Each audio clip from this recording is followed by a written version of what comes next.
So just a few key things to know as we talk about the RFPs we'll be releasing. The Workforce Services Division will be releasing a total of 3 RFPs. You'll learn more about those in a minute, but they are the Employment Preparation and Placement RFP, our Industry-Specific Training Program RFP, and our Transitional Jobs Training Program RFP. Through our division, we serve Chicago residents, but our core populations that we focus on are returning residents. Those are individuals that are Returning residents. So returning residents are anybody that has any form of conviction, felony convictions, or justice involvement. We work with individuals that's experiencing homelessness and English as a second language, which is our ESL learners. In addition to that, eligible individuals must be 18 years or older, City of Chicago residents, be low to moderate income, and authorized to work in the United States. Most program models will have a 3-year initial contract term. So that's from January 1 of 2026 through December 31st, 2028, with 2-year options to extend, each for no more than 1 year. All delegate agencies are welcome and encouraged to apply. The application window will be open from April 1, 2025 to June 2nd, 2025. So don't miss that window. RFPs, programs that we anticipate will be at least particularly funded with federal funds. DFSS is currently evaluating use of remaining funds and may issue additional RFPs this year, not included in this RFP round, which is our Community Reentry Support Center, which we are looking to roll out mid-summer. Thank you, Juan. Sorry I got kicked out. Before we transition to the first program model, I just want to reiterate the RFP window. The CDGA opens April 1st and closes June 2nd. There will not be any wiggle room. Once closed, they're closed. Additionally, as far as funding, I just want to make it clear that funding is contingent upon budget presentation and budget approval by City Council and OBM. We can proceed to our first program model, which will be presented by Rhonda Anderson, and that will be the Employment Preparation and Program model. Good afternoon again, everyone. I am going to first give a very brief description of what our Employment Preparation and Placement Program is. The EPP program helps low to moderate income Chicagoans, including returning residents, those with limited English proficiency, and individuals at risk of homelessness, to secure full-time permanent employment. Agencies provide career navigation, job readiness training, placement, and retention support tailored to those priority populations. Ideal applicants have workforce development experience, strong employer partnerships, and the ability to deliver personalized, trauma-informed services. Our funding sources include CDBG funds as well as city funds. The award range can be from $37,860 to $1,000. DFSS expects to Rhonda, on a before you proceed, go reimbursement back. basis You only. went, Yes. you went out shortly. Go Okay, to back to where? the previous statement. The Whatever funding the sentence was sources? you stated. Yeah. Okay, funding sources. I will repeat that because it sounds like I went out. CDBG funds and city funds are what is used for funding our awards. The award range is anywhere from $37,860 to $750,000. DFSS expects to fund up to 50 agencies on a reimbursement basis only. The application period again for the RFPs, April 1st, 2025 through June 2nd, 2025. The contract period, January 1st, 2026 through December 31st, 2028, with 2 possible 1-year extensions. Our minimum application requirements are as follows: a minimum of 20 enrollees or enrollments. And of those 20 enrollments, the expectation is that you place 12 clients. Respondents may propose serving more than the minimum.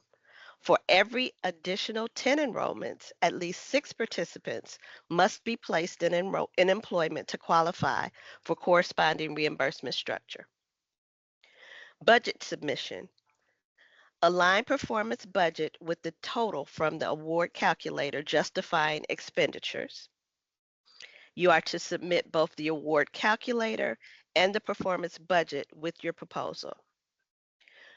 The reimbursement rates for the Employment Preparation and Placement Program for 2026 RFP release are for every enrollment, $1,350. For every placement, $905. Rhonda, before you proceed, I just want to clarify with the contract period, specifically the 2 possible 1-year extensions. Those are not guaranteed extensions. They are contingent upon funding and performance. So just keep that in mind. Thank you. And moving on to our next page, Employment Preparation and Placement RFP, DFSS is seeking applicants to do the following: connect unemployed and/or underemployed residents to career navigation and supportive services to help them identify and overcome barriers to employment. We're asking that they prepare Chicago residents for full-time, defined as at least 35 hours per week, permanent job opportunities with wages at or above the cities of Chicago's minimum wage. The expectation is that you would engage highly vulnerable residents, returning residents, job seekers with limited English proficiency, and those at risk of homelessness, utilizing comprehensive services, including job readiness training, soft skills development, career navigation, job placement, and retention support. You are to provide expertise in using career navigation to create pathways to meaningful careers for vulnerable Chicagoans. And lastly, to utilize strong employment partner networks to ensure quality experience for all of the participants. I will now pass it off to the industry-specific job training and placement captain. Thank you, Rhonda. Hello, everyone. My name is Jasmina Marquez, and I will be giving an overview and just presenting some brief information about our industry-specific job training and placement program, RFP. So just quick description, the ISJT Industry Specific Job Training and Placement Program provides industry specific job training, career navigation, and support services to help vulnerable, low to moderate income Chicagoans secure full-time permanent employment. Agencies offer job readiness, credentialed training, placement, and retention support with a focus on high demand sectors like construction, healthcare, IT, and logistics. Ideal applicants have experience in workforce development, strong employer partnerships, and the ability to serve priority populations with tailored trauma-informed services. Funding sources are CDBG funds and city funds. The award range is $63,096 to $189,288. DFSS anticipates funding up to 20 agencies, reimbursement only. The application period is from April 1st, 2025 to June 2nd, 2025, and the contract period is January 1st, 2026 through December 31st, 2028, with 2 possible 1-year extensions, right? The minimum application requirements are as follows, starting with enrollments, 20 enrollments minimum. And out of the 20 enrollments, we are expecting 12 of those participants to be placed.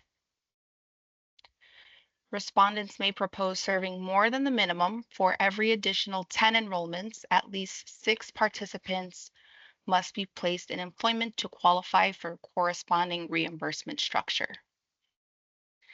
Budget submission is as follows. Align line item budget with the total from the award calculator justifying expenditures. Submit both the award calculator and line item budget with proposal. And the reimbursement rates are as follows. Enrollment, $2,250. And for placement, $1,508. So 12250 for enrollment and 1508 for placement. All right. For industry-specific job training program, DFSS is seeking applicants to connect Chicago's most vulnerable residents to industry-specific job training integrated with career navigation and supportive services to help them identify and overcome their barriers to employment and prepare them for full time, which is defined as at least 35 hours per week in permanent job opportunities with wages at or above the City of Chicago's minimum wage. Also seeking applicants to demonstrate deep knowledge of priority population strengths, assets, needs, and challenges. Provide job training and skill development programs tailored to the needs of the participants, administered within a trauma-informed and supportive environment, and created in partnership with industry stakeholders. DFSS is seeking applicants to work closely with employers to ensure participants receive at least an interview with the ultimate goal of securing and retaining employment. Develop partnerships to shape, train, and connect job seekers to opportunities. Review program performance, learn what works, and develop strategies to improve program quality. Implement policies and procedures to ensure privacy, confidentiality of client records for both paper and electronic databases. And lastly, have a robust capability to disaggregate data, showcase a track record of job placements using performance data to improve results and address disparities. So we're going to move into the transitional jobs program. So I will pass it over to Juan. Thank you so much. I hope you guys can hear me. Okay. Yeah, I'm trying to navigate the screen. And okay, here it is. So thank you. Last of our 3 program models is our transitional jobs program model. So our transitional jobs program models aims to help individuals facing significant barriers to employment, such as low income, limited work experience, or individuals with criminal backgrounds. So that seeks to gain work readiness skills and recent job experiences through time-limited subsidized employment. They say the program includes participants' recruitment, assessment, job readiness training, support services, transitional job placement, assistance with securing of subsidized placement. They say providers also offer follow-up support to help participants retain employment with performance measured by enrollment, job placement, and retention outcomes. Applicants must have at least 3 years of demonstrated experience providing workforce development services, including job readiness training, subsidized employment, and job placement for individuals with barriers to employment. So our funding source for this program model, again, is our community development block grant funds. The award ranges from a minimum of $77,166 up to $192,790. The Department of Family and Support Services anticipates funding up to 25 agencies. All of our program models for the upcoming program year will be a reimbursement basis. So again, those are all payment points for enrollments and placements. The application period is less than a week away. It's on actually next Tuesday, April 1st. So don't miss that. Less than a week away, April 1st, 2025 is the beginning, the launch of this application, and it's going to close on June the 2nd, 2025. The contract period is from January 1, 2026 through December 31st, 2026, with 2 possible one-year extensions. Again, that's all contingent on funding. The minimum application requirements for these are, again, I know most of you have been with us for quite a while. And so our new strategy, again, is that it's already baked in there. We have enrollments that's set at a minimum of 20, and our placements are set at 12. But again, we have tiers, and respondents may propose serving more than the minimum. For every additional 10 enrollments, at least 6 participants must be placed in employment to qualify for corresponding reimbursement structure. So again, our minimum is 20, but you can go in increments of 10. And for every 10, you have to have at least 6 placements for those 10. The budget submission. So your budget should align the line item budget with the total from the award calculator and justifying expenditures. So again, we want to align your budget with the calculator. And again, this is going to be a big change for a lot of folks. So really work with the calculator, and it's going to compute what the outputs are going to be. And then submit both the award calculator with the budget with your proposal. So the reimbursement rates, again, are already fixed. So for every enrollment under the Transitional Jobs Program model would be $2,750. Every placement in this program model would be $1,843. So the transitional program, what are we seeking applicants to do? So we want you to connect Chicago's most vulnerable residents to transitional jobs. So those are time-limited, wage subsidized work experience within a context of a career navigator, employee-employer relationship to develop important work skills, workplace skills, and behaviors. We know many people in our most vulnerable populations have little to no work experience. And so giving those individuals some subsidized work with some soft skills goes a long way to establish an employment record. And it enhances a participant's competitiveness in the job market and prepares them for full-time permanent job opportunities with wages at or above the city's minimum wage. So those are defined, again, when we're working with these individuals are defined at least 35 hours per week in that transitional jobs model. So we seek applicants to provide transitional job opportunities up to 12 weeks in duration, offering subsidized work experience through strategic partnerships with employers. Are required. A minimum of 30% of the award funding must be allocated to the subsidized wages or work-based learning stipends. So again, you can have employers that they will have subsidized work experience. And again, a minimum of 30% of your total award budget should be allocated to those work wages, or you can have work-based learning with stipends. Transitional jobs must include opportunities for participants to develop transferable skills they can utilize in subsequent employment opportunities. What else are we seeking applicants to do?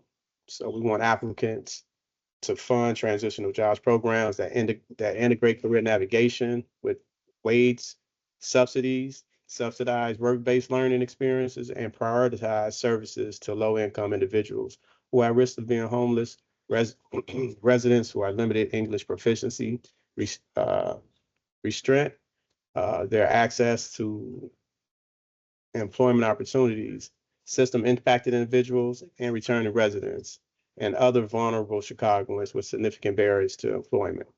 So just our priority populations. What else are we seeking applicants to do? To provide employer engagement, which includes outreach to employers interested in leveraging their transitional jobs program to meet their hiring goals, implementing a strategy to address a specific industry's workforce needs, and administering employer researches such as assistance in applying for tax credits. Employers engagement Also includes collaboration with employers to support and guide participants while enrolled in the transitional jobs program to ensure success. Respondents must include evidence of transitional job employer partnerships. So that's by way of MOUs, MOAs, and letter of support, and et cetera, in their applications. Pass it back to Trinity Darby. Thank you, Rhonda, Jasmine, and Juan. So just a few takeaways. Again, the application period opens up April 1st and closes June 2nd. Earlier on the call, OBM stated it is very beneficial to, if you do not have an account, an iSupplier account now, to do so before RFPs open, just to make sure if there are any issues that can get hashed out before the date that the RFPs open. They also recommended if you already have an iSupplier account, just make sure that you have access, it's fully functional and operational so that you can apply for opportunities you might be interested in. These contracts will start January 1, 2026. So this is not anything for the current fiscal year. Again, this is 2026. So the reimbursement structure that we will now require across all program models will not start until January 1st of 2026. So if you're a current delegate and funded by us, your budget types will remain the same. For EPP, performance-based, for industry-specific and transitional jobs, line item. Again, this new payment structure will not take effect until January 1st of 2026. If you do have any questions, Juan, you can go to the next slide. If you have specific questions regarding an RFP you're interested in applying for, again, this information will be provided, but you can absolutely take down this information. If it is relative to iSupplier or the procurement process, you would need to contact iSupplier directly or Jillian Black. I did put answers to several questions in the chat, but I will go over those really quickly. So one of the questions was, can we blend industry-specific training funds with other funding sources? Delegates can braid funding across all of their program models. However, our participants cannot be enrolled in 2 DFSS programs at the same time. However, for example, if you are serving a client with DFSS dollars and WIOA dollars, that is perfectly fine. Another question was, is this, with these award ranges, are they annual since it's a 2-year agreement? I just spoke with one of my team members. Right now, we will approach this as an annual process, as we have done. So that would require a submission of a budget and a scope every year. I will clarify, though, with our contracts team later today, and that question will be addressed in the amendment that will be posted. There was a question, if we place more than the minimum of 12, will we get reimbursed? So again, Juan, can you go back to one of the program models? So again, our minimum enrollment is 20 and you have to place 12. If you anticipate enrolling more and placing more, to get paid for that, you do have to do it in the next tier, which is increments of 10 enrollments and 6 placements. So you only get paid for what you're bidding for. If you bid for the 20 and 12 and you enroll or place more, you will not get any additional funding for that. You will not get reimbursed for that. If you anticipate enrolling more than our minimum requirement, which is 20, and placing more than our minimum requirement, which is 12, you need to apply for the next tier, which would be 10 additional enrollments and 6 additional placements. There was a question, can we apply for multiple DFSS workforce opportunities? Yes, you can. We have current delegates right now that have 1, 2, 3, even 4 of our program models. So you can apply for as many opportunities you would like. But again, it is contingent upon funding. Additionally, through the procurement process, there is a reviewing and scoring process. So you are welcome to apply for any of these opportunities. However, there is a process to determine who the selected delegates and providers will be. There was another question, where can we find the award calculator? The award calculator will be provided for each program and each opportunity. So that's a document that you will have as you are exploring if you want to apply for these opportunities and if you do proceed with applying for these opportunities. So there is a comment regarding the language in the RFP regarding nonprofit organizations. That has been updated. The RFPs that will be posted April 1st will have clarified language. That language will also be posted in the amendment document, but all agencies, for-profit, non-for-profit, faith-based organizations, et cetera, are welcome to apply. So that language has been updated. We identified that error last week. And again, we were able to update it. The RFPs that will be posted will have the new language. So there is no issues or discrepancies with applying if you are a non-for-profit or not. And then there was a question, can you go over budget calculations based on rates you provided? I believe Juan addressed that. But just to clarify, the budget calculator will auto-populate the funding amount for you. So once you put in 20 enrollments and 12 placements, it's going to show you how much funding you would get as well as the payment points for those. If you do 30 and 24, it's going to show you, again, the total funding amount plus the payment per enrollment and per placement. So the budget calculator is going to do the work for you. If a delegate or a potential respondent by chance wants to apply for something different, which we do not recommend, that is a conversation you will need to reach out to the RFP liaison, because that is a separate conversation on why you are requesting to apply for less and or more. So no, you can bid on multiple opportunities. And again, the procurement process comes with reviewing and scoring. There could potentially be respondents that get awarded for one program model and contract, two, or even all. Again, we have current delegates in our portfolio that currently facilitate all program models, EPP, industry specific, and transitional jobs.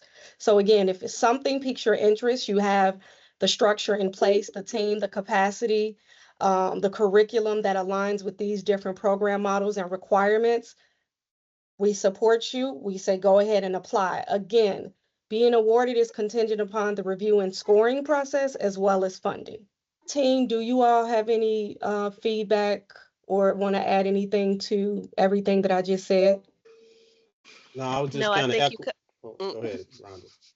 I was going to say, I think you covered most of it. I can't think of anything off the top of my head that you missed. I forgot. But just basically, I believe like everything is going to be reimbursement basis. Is that right, Trinity? Yes, and again, that does not start until January 1st of 2026. So if you are a current delegate, do not get alarmed, do not panic. Your budget is the way that it is for fiscal year 2025. This reimbursement structure does not take effect until January 1, 2026. So anyone that is applying for the RFPs that will be released April 1, effective January 1, the reimbursement and minimum requirement structures will be per program model. So Juan, if you could just go back to EPP really quickly. So EPP, again, this does not start until January 1st of 2026.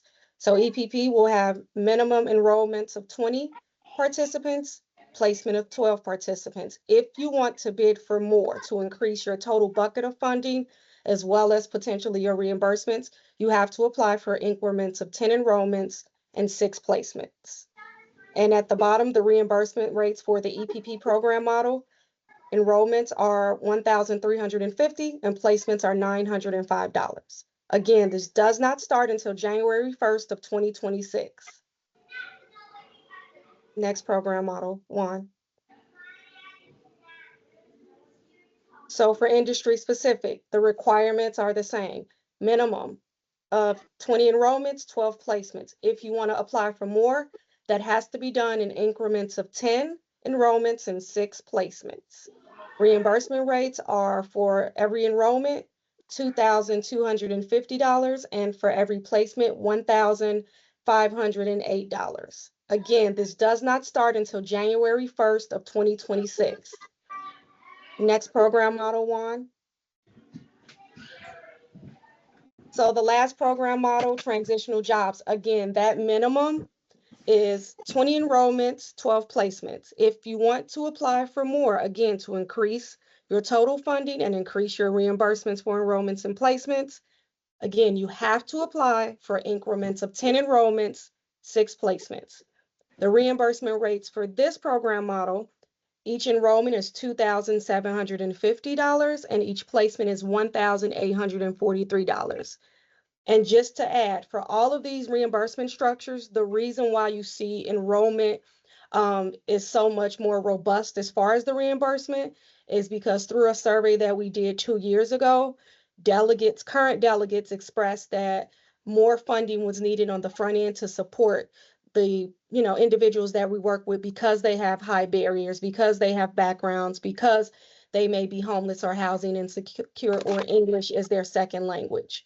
So again, this does not start until January 1st of 2026. I keep reiterating that because I just want to make sure that when you leave this session, you have everything you need and you're clear on what is required for the Workforce Services Division. There's a comment. One more question. Yeah, I just want to interject something, Trinity. Go ahead.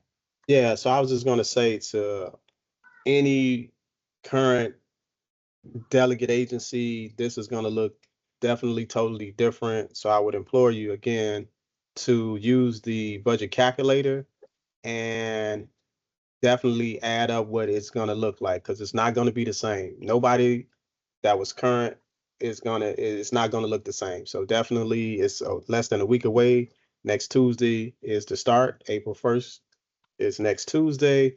But again, use the budget calculator and then propose how many enrollments. The baseline is 20 and 12, but definitely look at what 20 and 12 produces as far as your budget. It's not going to look like it's looked in previous years, because again, our goal was to standardize our enrollment and placement rates. So this is definitely going to look different. Again, use the budget calculator and see what that budget looks like, and then you can work from there. All right, Trinity. Yes, and I would recommend for current delegates, please look at historical data. To Juan's point, it's going to look very different. So please look at historical data and be realistic as you are, considering applying for these opportunities.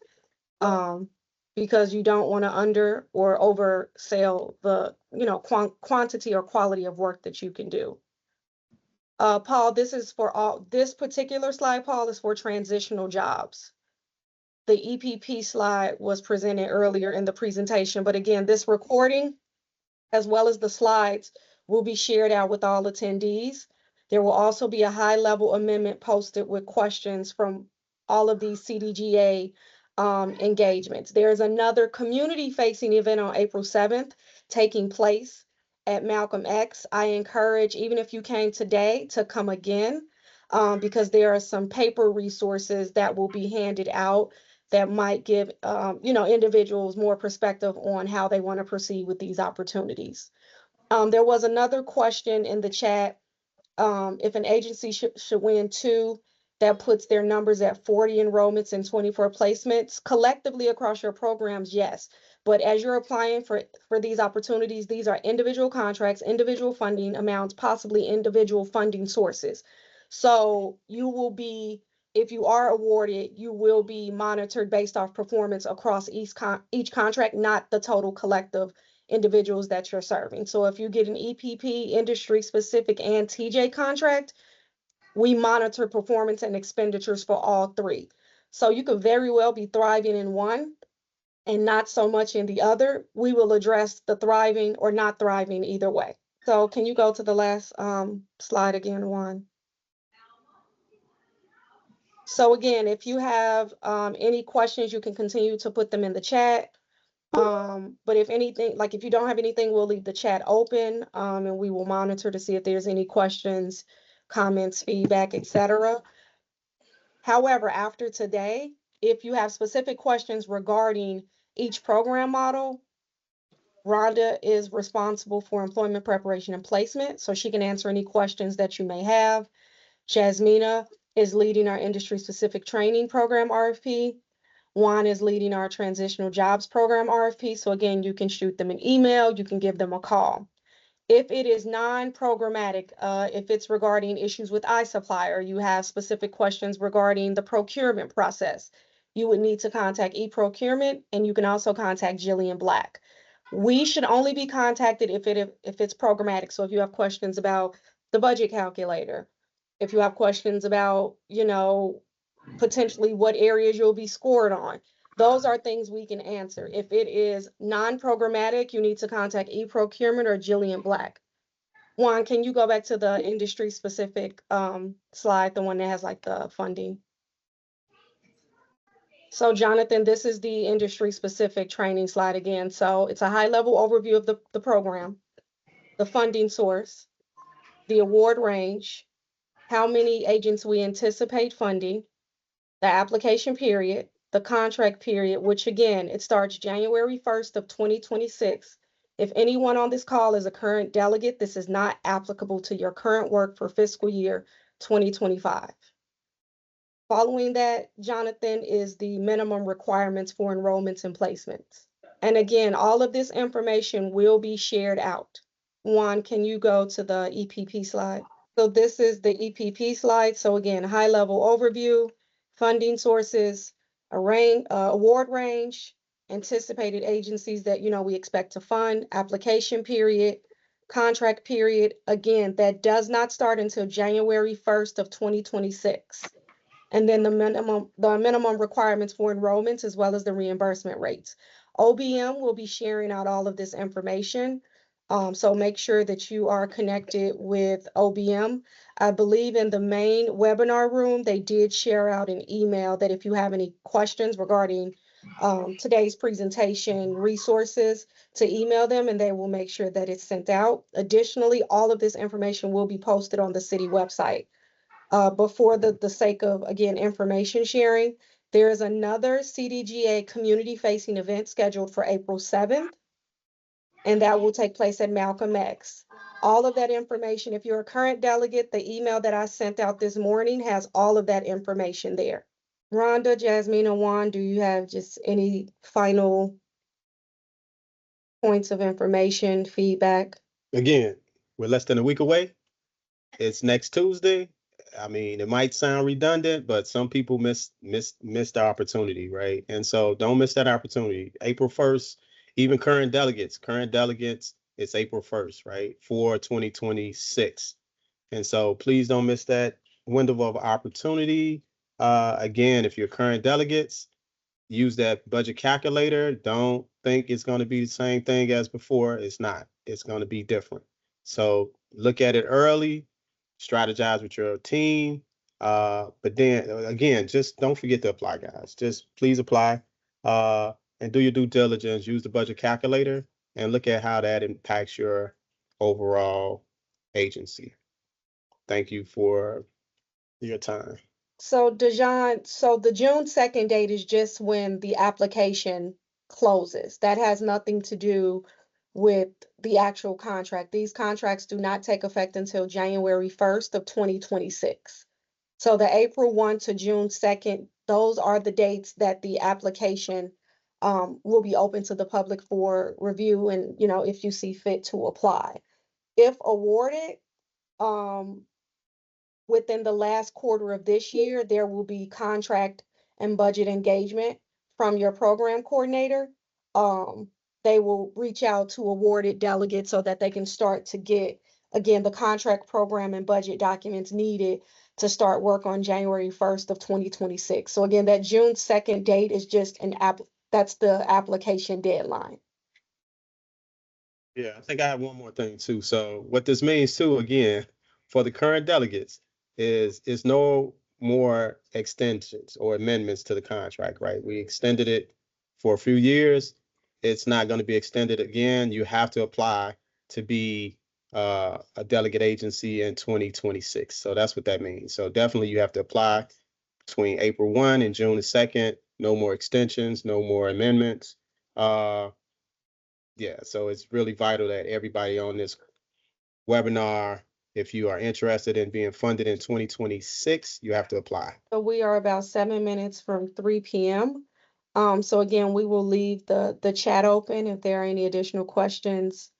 You're welcome, James. Any questions, comments, or feedback? But just to reiterate a few things, contracts these contracts, if awarded, do not go into effect until January 1st of 2026. The application opens April 1st and closes June 2nd. If you have questions regarding the programs, please reach out to Rhonda, Jasmina, or Juan. You can even reach out to me.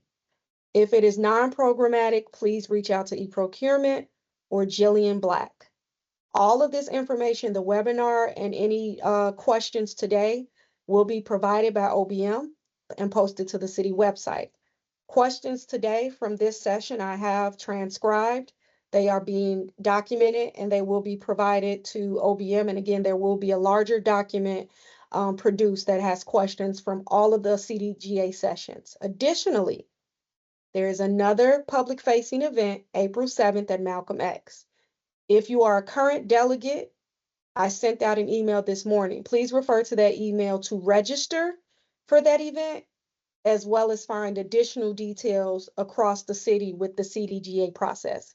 If you are not a current delegate, you would need to contact OBM directly. Again, Chloe from OBM, she put an email in the chat in case there were questions. You can reach out to them directly as well.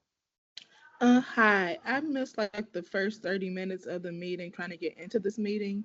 Is there any way that you could like go back to like the first slide so I can like take pictures of everything? Again, we only have a couple of minutes left. Less than a week away. Application opens April 1st, next Tuesday, closes June 2nd. Everybody that's listening to this webinar, if you want to be funded or have an opportunity to be funded in 2026, you must apply. Current delegates, there's no extensions. December 31st of this year, contract ends. So everybody that is interested in applying, please apply. We have until 3:30, so if there's anyone on the call that, I know in the beginning there were some audio and technical issues. If there are any, things you want to clarify, confirm, ask additional questions, again, we have until 3:30, so please feel free to pop it in the chat or unmute. Wages are still included in the TJP program. The budget calculator incorporates that as well. The requirement for that is 30% of funding has to go towards participant wages. Which, Juan, go back to that other screen. So in this second section, a minimum of 30% of the awarded funding must be allocated to subsidized wages or work-based learning stipends. So even though it's reimbursement based, we have not removed that part of the program. The reimbursement calculator that will be provided will calculate that for individuals interested in this opportunity. No problem, Jackson. So I'm actually putting in the chat something from the main room. Chloe just posted. If there are additional questions, you can reach out to grantsupport@cityofchicago.org. So current delegates or individuals on this call that are interested in potentially applying for our opportunities or any of the opportunities you heard about today, please take down this email because Chloe and her team are also a good resource depending on what questions you have regarding this process. And again, to Juan's point, April 1st is next Tuesday. So we are, 1 day shy of a week away from these opportunities being available to apply. That time will go by quick. And iSupplier is, if you know how to navigate it, great. If you don't, be prepared. So if you do not have an iSupplier account, please try to work on getting that done this week. If you do, please make sure that it's fully functioning, operating so that you can apply for these opportunities. Again, take advantage of today with us as well as back in the main room. Again, there is a community-facing event on April 7th at Malcolm X. If you are a current delegate, I did send that information out again this morning. If you are not a current delegate, please reach out to the grant support email I just popped in the chat. And they, OBM, Chloe and her team can provide that information to you. Yes, to answer your question, Nancy, yes, that 30% of that budget would still need to go towards wages. Yeah, just to piggyback on that about the transitional jobs and the performance-based contract. So the performance-based really applies to the enrollments and placements at a fixed rate and a fixed set amount of minimum requirements, but the core of the transitional jobs is our subsidized wage portion. That is unchanged, the minimum of 30%. You can do more, but we don't go less than 30% of your total award that's going to be allocated to the subsidized wage line. Again, that hasn't changed, right? The only thing that's changing for everybody is that we are now performance-based in 2026. In 2026 is going to be a performance-based, and it's already baked in, like it's standardized what individuals are going to get as far as all EPP. Again, we can go to that. Let's start with that. All of our EPP enrollments is going to be 1350, and placements is going to be 905. We put more on the front end than the back end because we've listened to our delegates and we see it takes more time to engage folks and to get them ready, get them job ready. So we want to put most of that cost on the front end. Bless you. So most of that cost on the front end. So 1350. Everybody in that program model is going to be 1350. So that's why we say standardized. It's going to be a standardized rate for employments in each program model, right? For employment prep, it's 1350. Placements is 905. For industry specific, it's 2250, right? So 2250 in industry specific. We know it costs more to get people ready in a specific field. And so we account for that in our payment rate. And so, but everybody in that program model is going to get the same amount per enrollment, and per placement is 1508. And lastly, in transitional jobs, it's 2750 for an enrollment. Everybody in that program model, no matter how much your budget is, every enrollment is 2750. And every placement is going to be 1843. So that's what we mean when we say standardized. Everything is going to look the same here as far as our reimbursement. So please use that budget calculator once it's released and put in the numbers, especially start at the base and see what that looks like. And I assure you it's not going to look like what it looks like now. So definitely look at that and definitely see how you can use this if it's applicable or not. Juan, can you go back to the EPP slide? So there was a question in the chat about ranges. So for EPP, the award range is listed. It'll be between $37,860 with the max potentially being $750,000. So that's the award range. For industry specific, the RFPs have not been released yet, Tammy. Again, the release date is April 1st.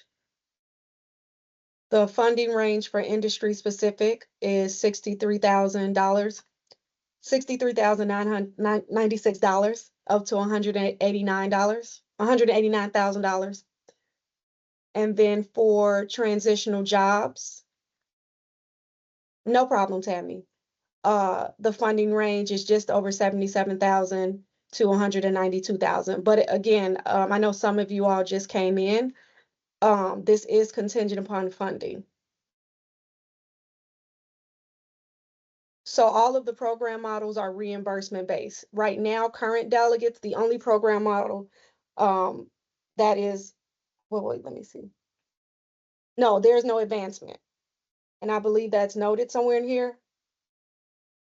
If not, I know it's in the RFP. So part of the budget process as you're responding to these opportunities, you will have to draft out a comprehensive picture of not only how you plan to work with the populations, participants, facilitate programming, but we are requiring that we see from a financial perspective how you will, run this program.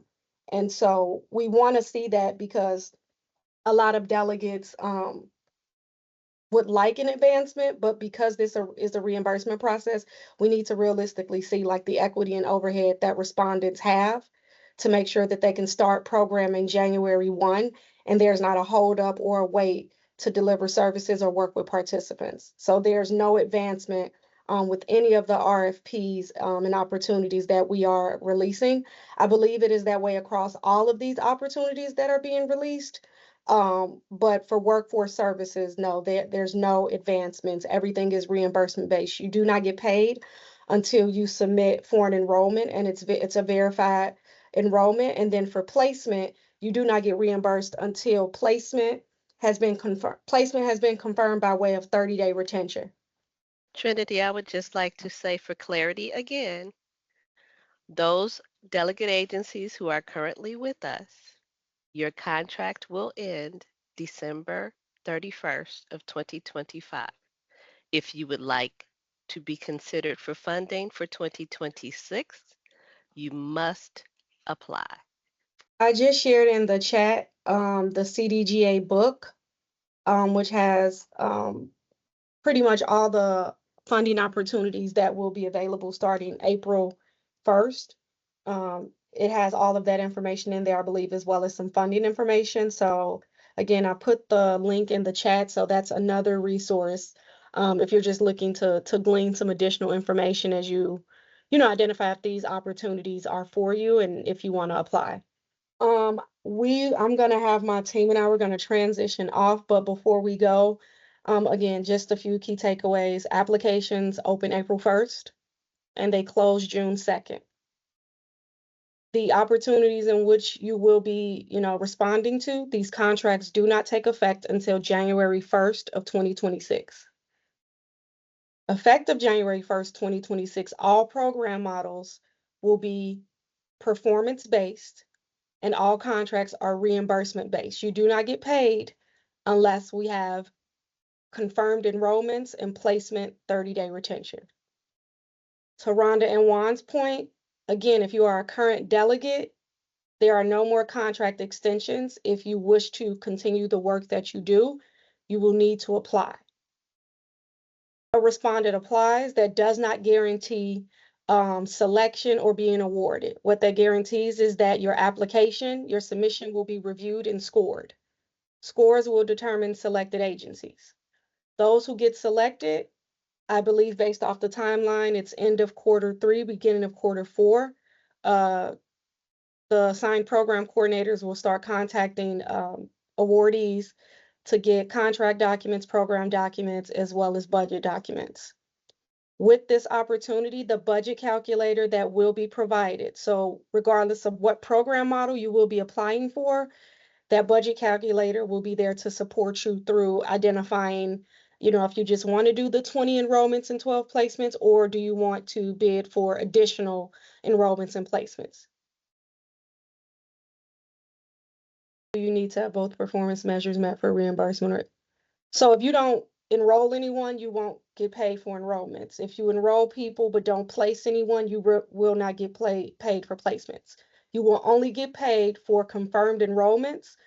And if awarded, delegates will be provided the information on what constitutes a confirmed enrollment.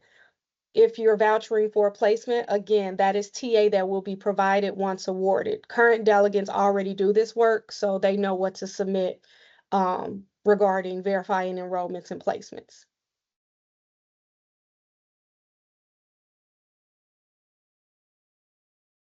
Again, thank you for coming today. There is an email in this chat for OBM if you have questions.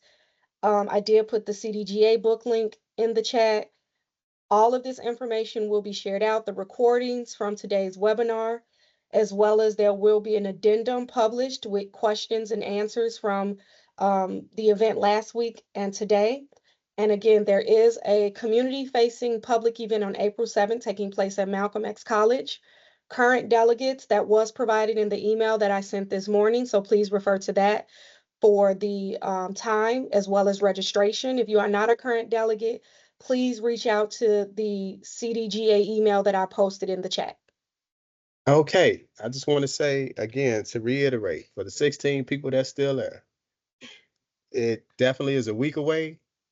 April 1st is next Tuesday, so don't miss that window, April 1st through June the 2nd. definitely is our application period. So don't miss that window. If you're a current delegate, this applies to you. If you're a new delegate, it applies to you. Any new funding will be appropriated and issued out in January 2026, but you have to respond to the RFP and submit a proposal. So again, thank you guys for joining us. For the 14 that's remaining, we went down by 2. But April the 1st, I hope I sound good. But definitely April 1st through the June 2nd is our application period.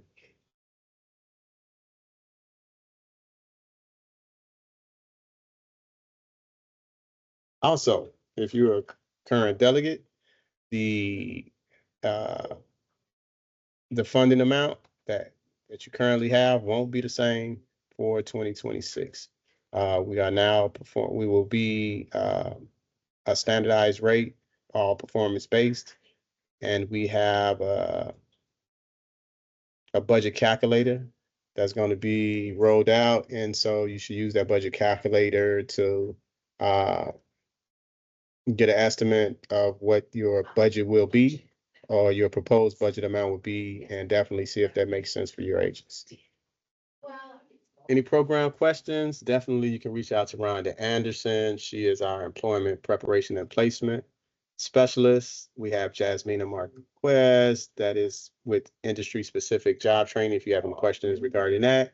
And of course, Juan Cruz is with the transitional jobs program. Non-programmatic questions will go to the e-procurement hotline. That's an email at customersupport@cityofchicago.org, or Jillian Black. That's Jillian.black@cityofchicago.org. Thank you for the 11 people that still remaining. We have about 5 minutes left. We have 10 people remaining. And so just going over our payment points, our employment preparation and placement, enrollments will be everybody in that employment preparation and placement category will receive $13.50 for enrollments and $9.05 for placements. Moving over to our industry specific job training and placement program model, the enrollments will be $22.50 and the placements will be $15.08. So everybody in that program model will have a standardized rate. All of our program models have standardized rates. Each rate is different within the respective categories. And lastly, we have our transitional jobs program model. The enrollment rate is $27.50. The placement rate is $18.43. We have a minimum of a 30%. Where is it? 30% of your total budget should be allocated to your subsidized work wages. And we still have the reimbursement in that category as well.